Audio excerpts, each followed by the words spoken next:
This morning, I was having a conversation back and forth with one of my clients, and I asked her to do something. I was like, hey, I want you to try X, Y, and Z.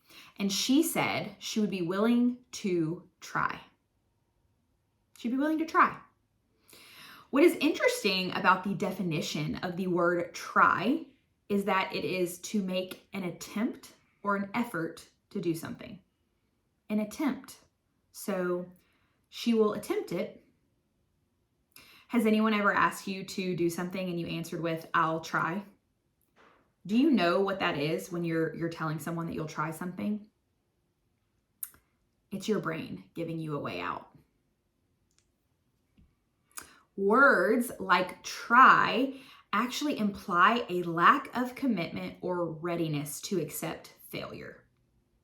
The idea behind this perspective is that using the word try, it creates like a mental escape route for you, allowing for the possibility to not fully commit to the goal or the task. You're not fully going to commit to it, right? If things don't go as planned, at least I tried.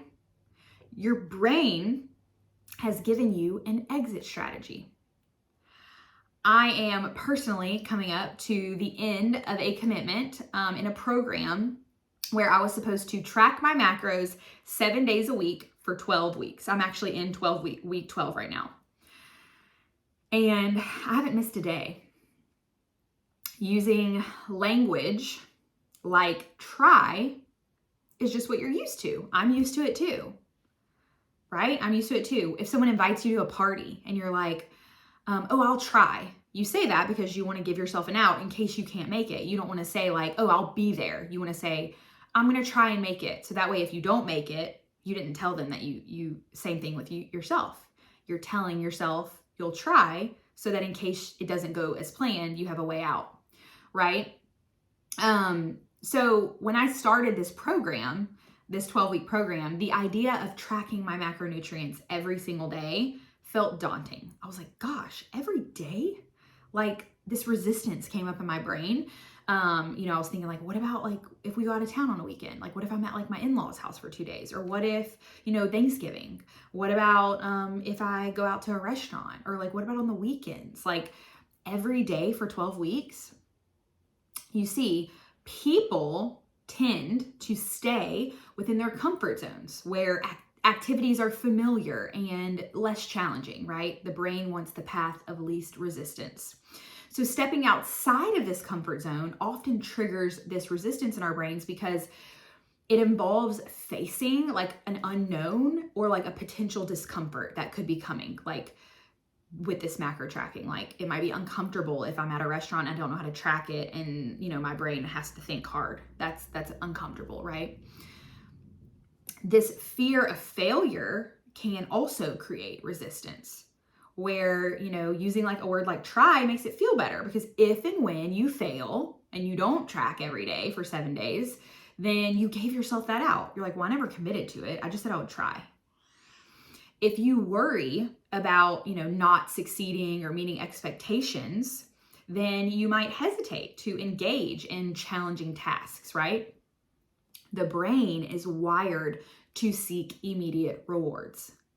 Difficult tasks often come with delayed gratification, and the brain may resist activities that don't offer the quick, tangible benefits, the instant gratification, right? That's what we all want. We want instant gratification.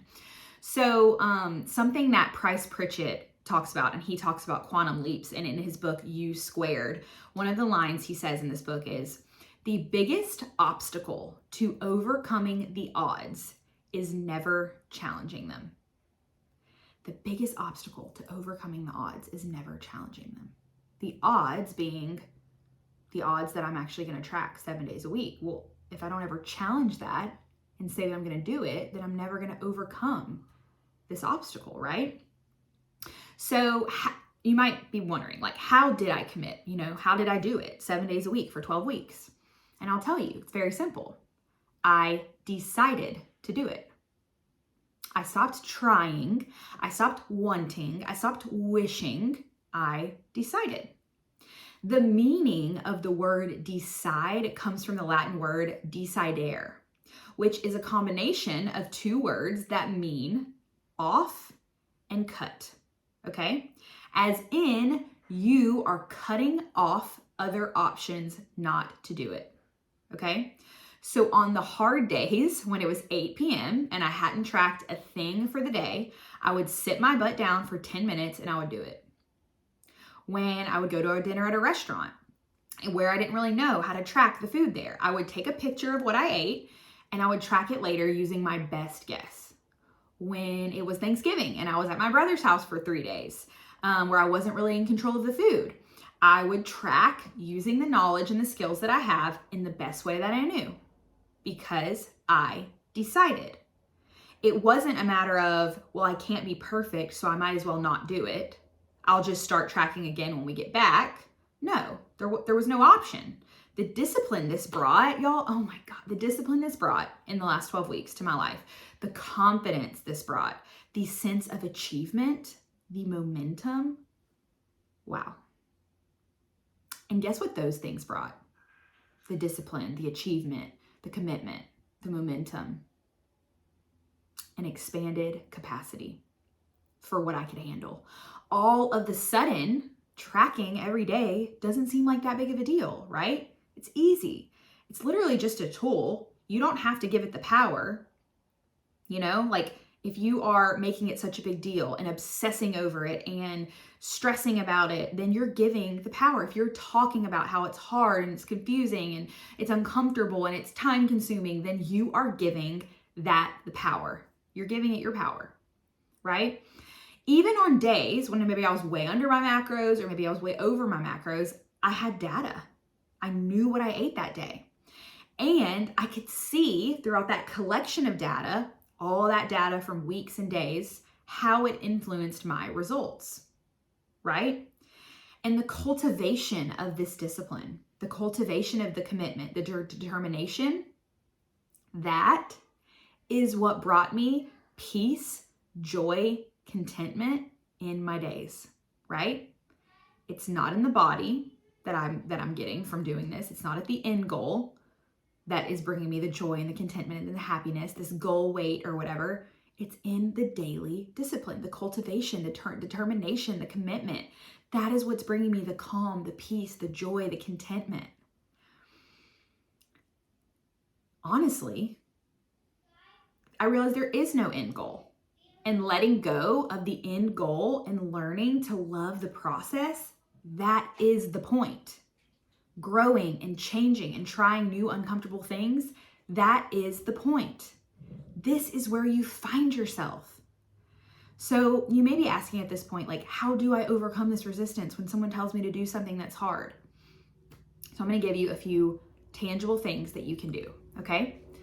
The first one is to, break a challenging task into smaller, more manageable steps to make it feel less overwhelming and more achievable. So for the case of macro tracking, I would say just track the night before, before of what you think you're going to eat. And that'll be less overwhelming. So then when it's the day of, you can kind of just tweak things as you go. Even get a coach who can break the tasks into smaller, more manageable steps, okay? Number 2 would be to do the mindset work to build the confidence. Pick up a personal development book and read 10 pages a day. I'm serious when I tell you that this will change your life. 10 pages a day, 7 days a week, personal development. Or work with a coach to really start shifting your mindset, okay? Change the perspective on challenges that come up. Because a lot of times we view challenges that come up as like threats to ourselves, but we really can change this threat into an opportunity for growth. And we can say, I can feel threatened that my coach is telling me to track my macros 7 days a week and feel like that's too hard. Or I can say, this is actually a great opportunity for me to get better at tracking macros, more comfortable with it, and grow. It's an opportunity for growth. It just depends on the way that you look at it.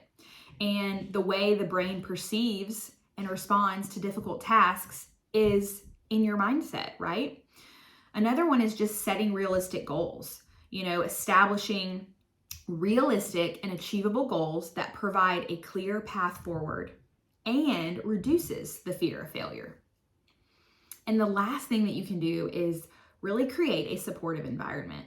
Having a supportive community, a community of people that are all doing the same things as you at the same time, or a coach or a mentor that can help you navigate challenges and overcome the resistance. Listen, whether you choose to go for it, to do the hard thing, lean into the uncomfortable, or you choose to follow your regular routine, you are putting something on the line.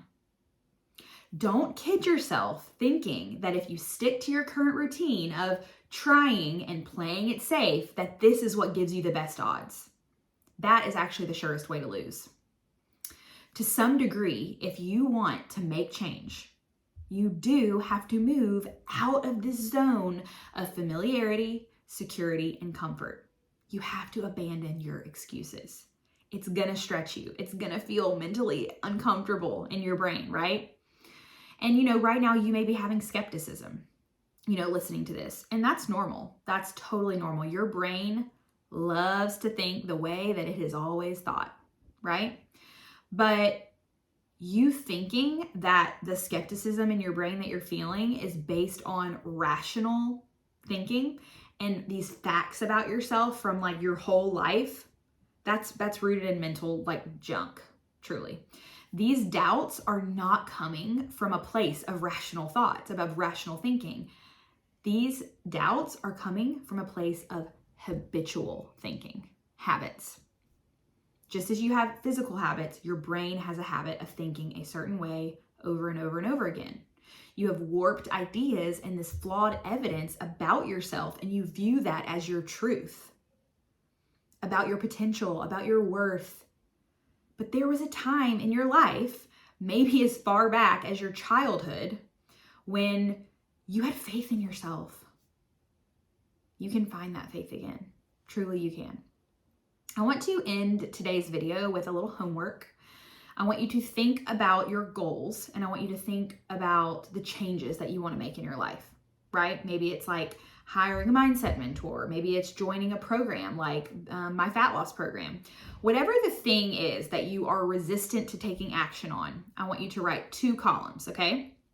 On the first column, I want you to write, what is the cost of doing it, of moving forward? You can write down the monetary cost, the time investment it's going to take, the mental discomfort you're going to feel, the sacrifices that you need to make, maybe even write down some failures that may happen along the way. So one column is, what is the cost of doing it, doing the thing? Now on the other column, I want you to write down, what is the cost of not doing it? Okay? The cost could be staying the same, staying still, staying exactly where you are right now. So what does that look like? If you stay where you are now, are you going to actually progressively get worse in your health? Are you going to make progress in the opposite direction of the direction you want to go? Maybe you're going to gain more weight. Maybe you're going to get even more exhausted.